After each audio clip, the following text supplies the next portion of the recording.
Web of Conspiracy. Here is your host, Adam Webb. Hello and welcome to another exciting edition of the Web of Conspiracy. I am your host, Adam Webb. It is great to be back with you. After about a 3-week delay, certainly not my intention, but between the holidays and a lot of other commitments, I unfortunately wasn't able to get around to releasing an episode any sooner. I look forward to rectifying that as one of my, I guess you would say, New Year's resolutions. Certainly have a number of new episodes planned, and stay tuned. I'll talk more about that at the end of the show. But nevertheless, I am thrilled to be back finally and recording a new episode here. Today's episode is one that I've touched upon this subject in a number of different episodes in the past, but I felt like it was due for its own specific episode to talk about the phenomenon in particular, and as well as kind of get into some interesting specific cases as well. So we'll be talking about Men in Black today. But before I do that, just a couple of things I want to talk about and discuss real briefly here. First off, I have been very welcoming of feedback in the past, and I certainly intend on that being the case going forward as well. That being said, what I'm looking for here is if you don't have anything of value to contribute to the show, and if all you want to do is attack me personally, well then that's not going to accomplish anything, and I'm certainly not going to engage in that. That is a significant part of a number of problems that we have in society today, is that we attack people, not ideas.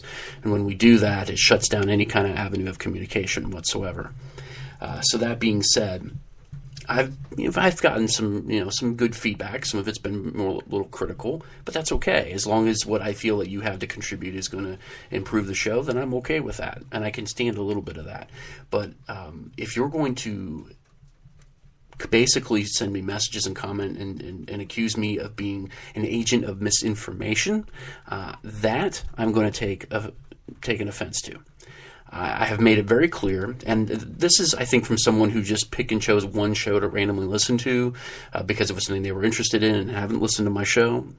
So that being said, I don't know if they understand what it is that I'm doing here, but nevertheless, I take offense to anybody trying to accuse me of being an agent of misinformation. I have made it very clear that I don't intend to persuade you to decide this is what you have to believe. I would rather that you take in all the information and decide for yourself. I have no other agenda other than to create an open forum in which these kinds of topics can be discussed. Yes, I do have connections in certain areas, and I have guarded that in the past because I wanted to maintain a free flow of information. So, with that being said, I do not divulge identities when I do feel that I have something that could be of value for the show going forward. Other than that, I am not hiding anything, nor am I trying to purposefully misinform anybody. Am I presenting all sides of a story as much as possible? Yes. Are some of those things I disagree with? Yes. But I would rather that anybody listening to this show, as I have stated many times, decide for yourself and don't listen to just me. Get your news, get your information from everybody everywhere. I as I said, I am fine with being criticized for things that are due. But if you're going to accuse me of being an agent of misinformation, then I am going to take offense to that. And I am going to mention that on the show. So for anybody who has any kind of inkling that this is what I am here and this is what my objective is here, you're sadly mistaken. Would be the last thing that I want to do. Yes, am I presenting information that may or may not be correct? In some cases, yes, because I'm presenting all sides of the argument. I leave that up to you, the listener, to decide what you believe is true. But as I have stated and continue to state, I urge you to continue looking in other places as well. Okay? I am not trying to be a politician or a preacher here. I'm not trying to get you to drink the Kool-Aid, whatever Kool-Aid that may be. Okay? I would rather that you listen, decide for yourself if it's something that you're interested in learning more about, and seek out the answers for yourself. But as you seek out these answers, be critical, because that's important.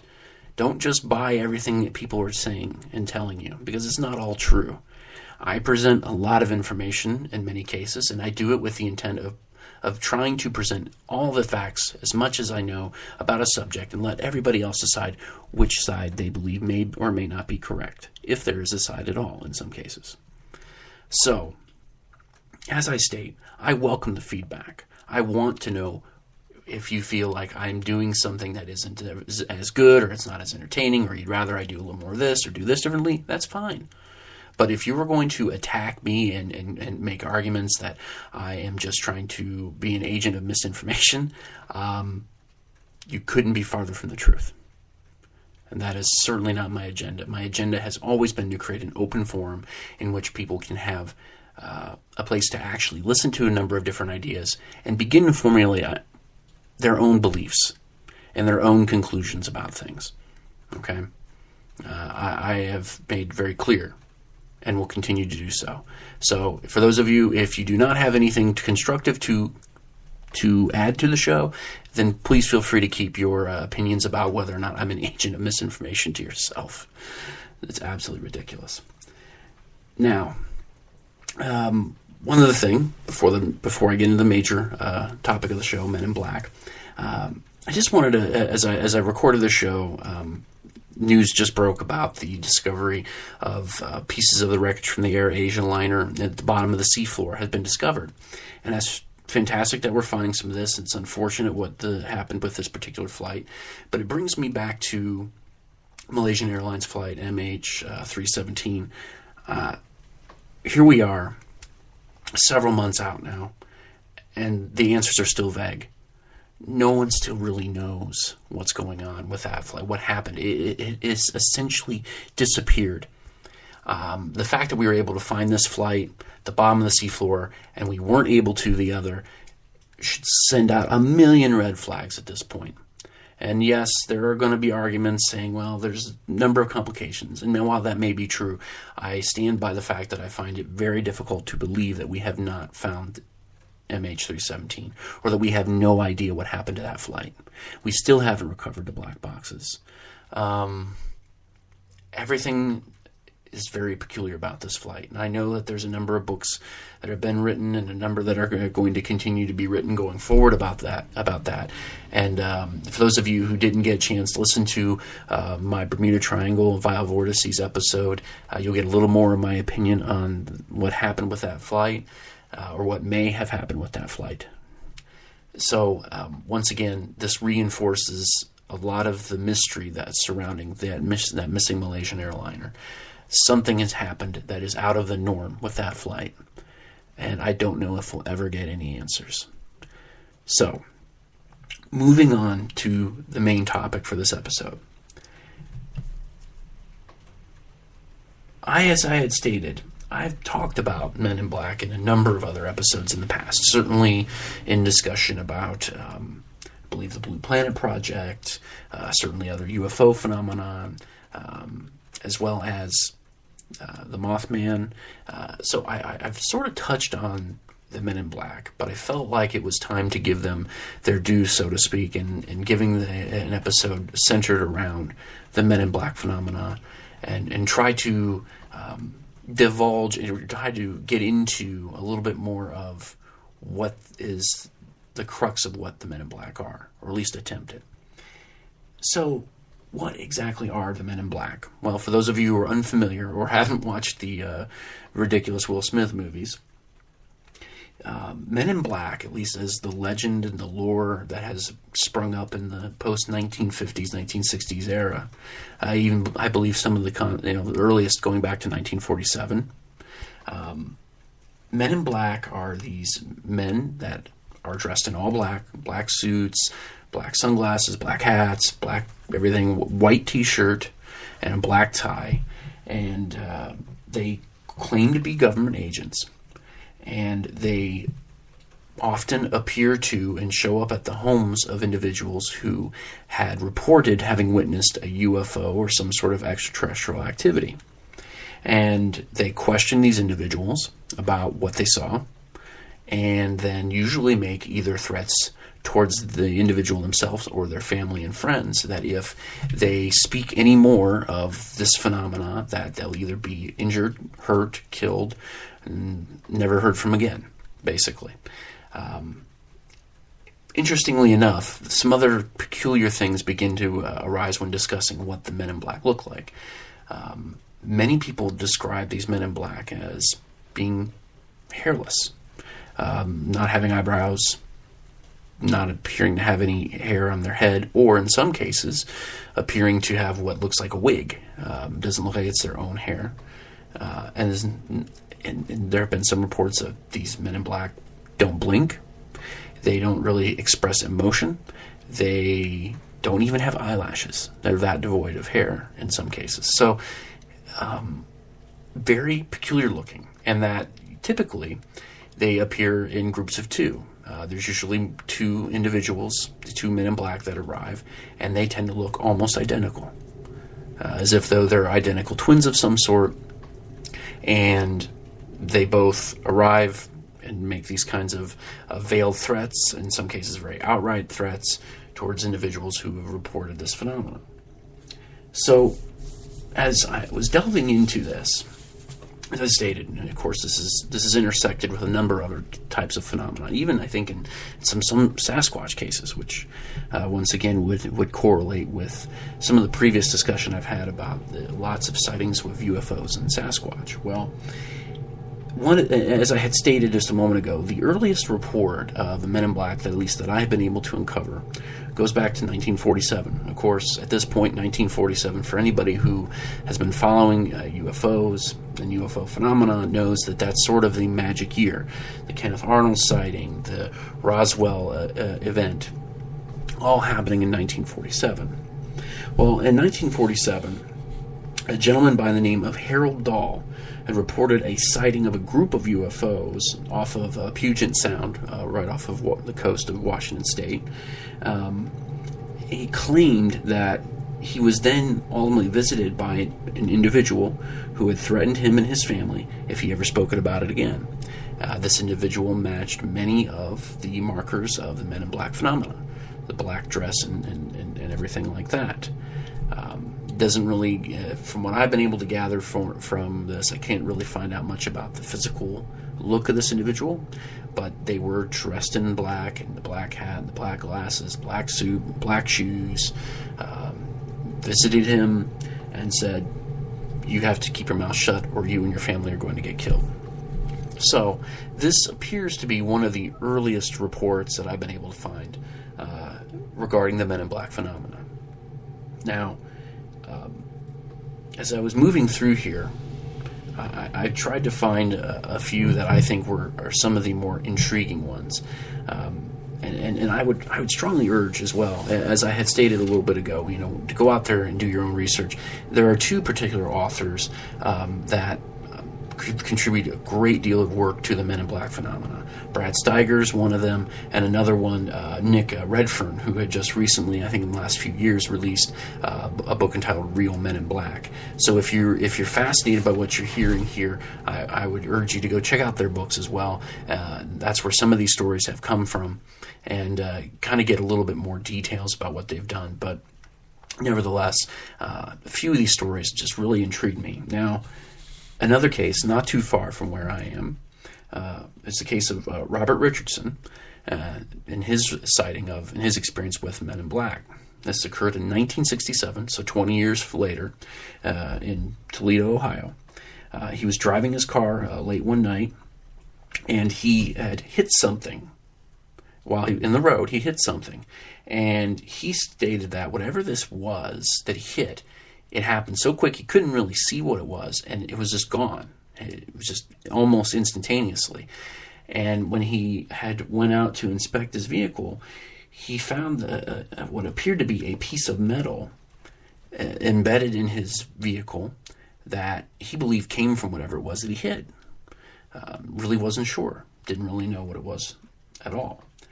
So he takes this metal, doesn't really know what it is. He sends it off to lab for analysis, and he then is visited 3 days later by two Men in Black driving what he described was a black 1953 Cadillac. They came to his home at approximately 11 p.m. at night and demanded that he turn over the object to him. And once he had stated to them that he had submitted this thing off for analysis, they once again demanded that as soon as he receives that, he needs to return it to them. Didn't really say much more than demanding the return. Didn't say how.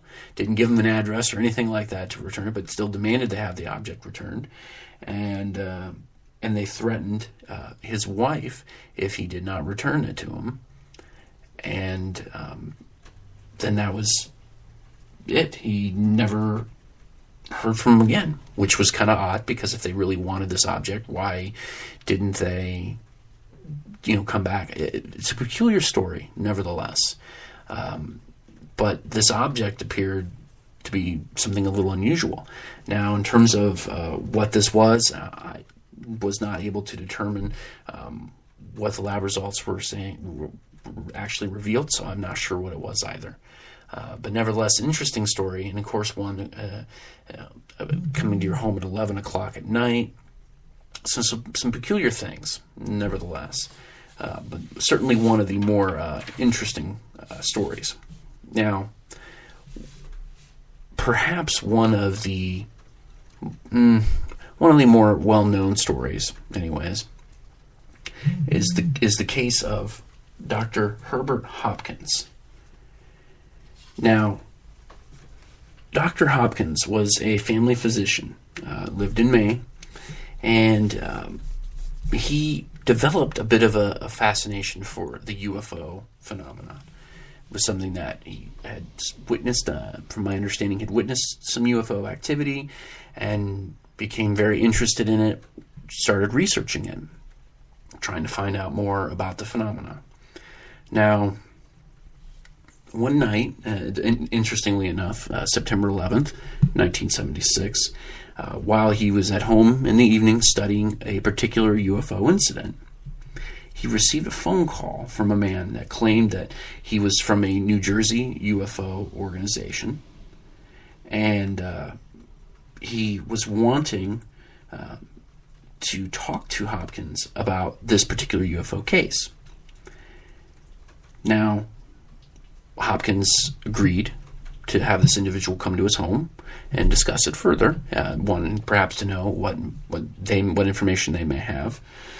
Nevertheless, he almost immediately after he gets off the phone, he sees someone approaching his door and knocking on the door. Turns out it was this individual, which already had set off a bit of alarms. This is strange. How did this happen? What is this about? Thinking perhaps this individual had called from a payphone, was already sort of knew where he was, so he was caught off guard, but nevertheless was curious. So he invites him in, and of course immediately the Men in Black appearance catches him off guard. His report of this individual claimed that he had no hair on his head whatsoever, that while he was in his home, he sat completely motionless, that he had thin lips, very thin lips that seemed like they barely moved, and it almost appeared as if, though, this individual had put lipstick on their lips, and perhaps an attempt to give a little more of a reddish, pinkish color, a little more human-like, I guess you would say. This visitor would go on to tell Hopkins basically told him to take a coin that he had in his own, that Hopkins had in his own pocket, and take it out, which at this point is getting weirder. So Hopkins says okay, takes his coin out, and the coin then in his hand begins to change colors, and then slowly dematerializes, completely disappears. Then the visitor orders Dr. Hopkins to destroy all the information that he's gathered on this case. And after doing so, he slowly gets up and prepares to leave, staying in an odd manner that his energy was low, a little peculiar. And then as he carefully and slowly goes down the steps, as he turns the corner outside around the house, he disappears into a bright light and is gone. Now, Hopkins' case is a unique one in a number of ways. Certainly we have this strange appearance of this ability to manipulate items and objects, and you don't always get that in a lot of cases. Nevertheless, there does appear to be something non-human about this. Now, I must put this out here, that there are a number of people who claim that Hopkins, that this whole story was a hoax, that it was faked, that even some of Hopkins' family believed that this was just some sort of flight of fancy, that he was just so caught up in all this that none of this actually happened, that this was all something that he created in his own head. I'm not sure of that. Then again, as I stated in the past, I don't know. This is up for you to decide, and if you certainly want, there is plenty of more information out there about Dr. Herbert Hopkins. It is a compelling case, and it is an interesting case if, in fact, he was telling the truth. Now, that seems to be one of the biggest themes to the Men in Black phenomena. There are a number of people who have experienced this phenomenon, and many of them are very vehement about what they experienced, about the appearance of these men, about the threats that were issued. However, there is also a number of people who believe that most of this phenomena is completely hoaxed, either from people who are suffering from a degree of mental illness, as is many of the arguments against Dr. Herbert Hopkins. The belief is that what he experienced, it wasn't real. However, there are others who argue that the whole phenomenon, the legend, the lore, everything, actually began as a hoax created by two young guys. Now, a man by the name of John Sherwood was friends with who was, at the time, a fairly well-known Men in Black researcher, Gray Barker. Now, Sherwood claimed that he actually helped Gray Barker, when they were, I think, approximately 18, 19 years old, come up with this whole phenomenon. Basically, create this as a story, spread this as a story, and that was how this became part of the lexicon, part of the lore of the UFO extraterrestrial phenomenon, is that this was all made up by two kids. Interesting. I mean, I would say that, okay, certainly worth looking into more. Nevertheless, the widespread nature of it would lead me to think perhaps, maybe it's not entirely hoaxed. As I have stated a number of times on the show about all the phenomena that I discuss, is that I don't know that every single report that is ever produced, that every single one of them is true. I think you do have to account for a number of things. In some cases, misidentification. In some cases, you do have to consider the health and well-being of the individual reporting it. You have to consider the hoax factor, which is certainly what it would appear to be the case if what John Sherwood argues is true. Is that perhaps there's just a number of people that put this out there for attention, and it's just a hoax, and it's funny to them, and so be it. There's also yet one other key aspect to the Men in Black phenomena. And for those of you who have seen the documentary, The Mirage Men, you'll kind of get where I'm going with this. There are a number of people who believe that perhaps, and this goes back to why I took such offense to being called a misinformation agent, okay, is that perhaps the government is just infiltrated and sent agents out there, as some people claim, sent agents into an infiltration, try to go undercover into certain UFO circles, as well as other different circles, and would essentially claim, look, I'm with the government, which they would be, and be able to produce credentials that they were, and then provide these circles with false information. They would have these circles divulge what they know to them so they could determine whether or not they knew anything about anything.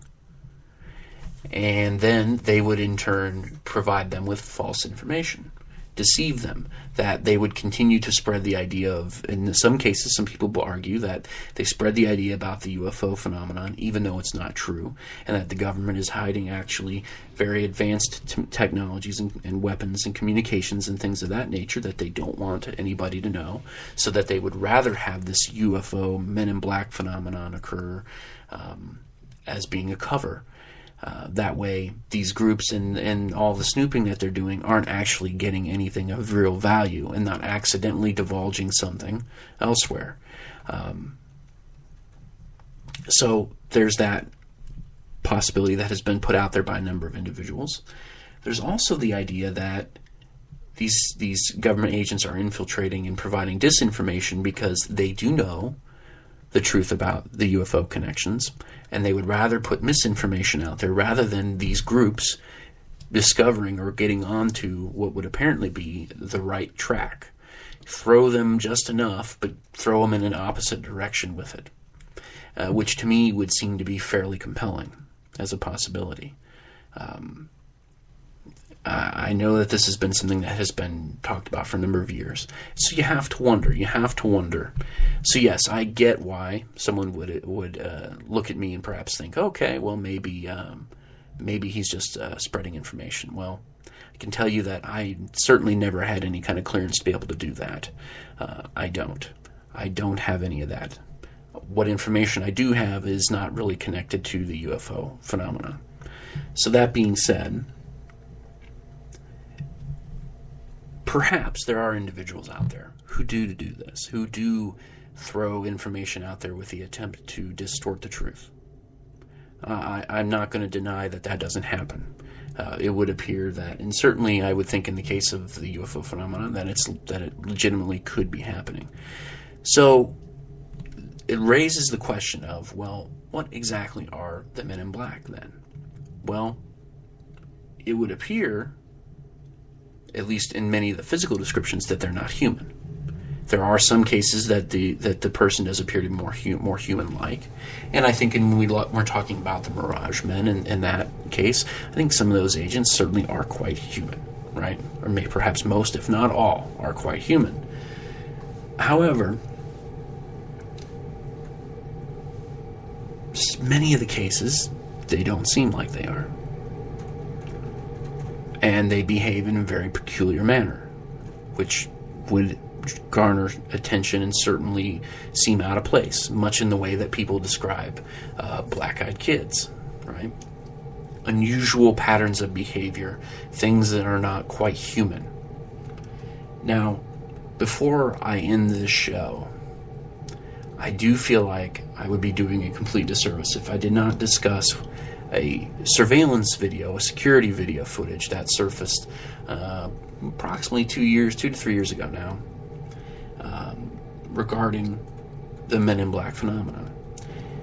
There was a report near the Niagara Falls area in Ontario on the Canadian border. A hotel and night manager had witnessed this strange object over the river, glowing very brightly. Reported it to the local authorities because he had never seen anything like this before. He worked for this particular hotel, and this was something out of the ordinary. After having reported this strange thing, when he comes in to work, I think it was 2 or 3 days later, he discovers that earlier in the day, there were these two gentlemen that had showed up at the hotel looking for him, wanting to ask him questions about what he saw, and basically wanted to try to grill him about what he had experienced. Now, this footage, this investigation, which was released by the Aerial Phenomena Investigations team, and I believe it was in New Jersey, and they released this hotel security video. This hotel manager then goes back, looks at the video, and sure enough, they had said that these men were odd. They were odd in appearance and everything. So he goes back into the camera. His employees, after these strange reports, both a bellman and a desk clerk had talked to these individuals. And so he goes back, looks at the security video footage, and sure enough, these two, what would appear to be classic examples of men in black, do walk into this hotel, do talk to what appears to be at least one or two individuals, at least one that you can see on camera, and then, they leave. So this footage itself is pretty fascinating, and I'm going to go ahead and put a link to it on all the social media pages for everyone to check out, if you haven't already. I know a number of people who are really into the Men in Black phenomenon. By now, you've seen it. But for those of you who haven't, for those of you who are just kind of wanting to know a little more about it, I will place that link on the pages for you to take a look at and decide for yourself. Now, it is security video footage, so can you see the face as well? No, you can't. But you can see the reactions to individuals around them. They were a little out of place. They did appear to be nearly identical, certainly in build and size. So it was a very strange video clip, and I certainly think it's worth looking at. And as I stated, for those of you who've been studying it, have been interested in the Men in Black phenomenon, well, this won't be anything super new, because by now you've probably seen this video. But if you're going to talk about the Men in Black, you can't do it without this video, in my opinion. It is one of the more intriguing pieces of evidence that could potentially support the idea that Men in Black are real and are in some way connected to this UFO phenomenon. The question ultimately remains, are they human? Are they extraterrestrial? Are they something in between? Perhaps to all three. I don't know. In terms of what I believe, there again, I've never had an experience with a Men in Black. So I can't say definitively. But what I do know is that there's enough compelling evidence here that we should continue to research and certainly look into the stories. And from what I've been able to gather, when you do watch this video that I'm going to post, the night manager is giving his testimony. I think it's fairly believable. But I will leave that up for you to decide for yourself, whether or not you think he is being honest or if he's just perpetrating a hoax. Could be either. So, that being said, that's what I've got for you in today's episode. I hope you enjoy. Tried to make it a little briefer. That being said, I've got a good number of exciting topics coming up that I've already got lined up and starting to work on. Thunderbirds, I haven't gotten into that. What are they? Are they a legendary creature, or are they something else? I'm going to get into the Jersey Devil, which is something I haven't talked about yet. So I'm the deja vu phenomenon. So I got a number of different topics, as well as for those of you who enjoyed the Egyptology episode, I'm also going to take a look at pyramids in other parts of the world as well. I know many of you really enjoyed the interview with Jared Gardner, but that being said, I figured I'd go ahead and take a look at some of the other pyramids that have developed across the world as well and get into that. So that's just a little bit of a brief look at what I've got planned ahead. And so, as I stated, resolution is to be able to release more podcasts more often. I've had too much downtime in the last 2 months, so my hope is to be able to get back on track with getting some new episodes out there here weekly for you. So once again, thank you to everybody who continues to support the show, and welcome to all the new listeners. Have a great week, and hopefully I'll be back with you next week. Until then, have a good one.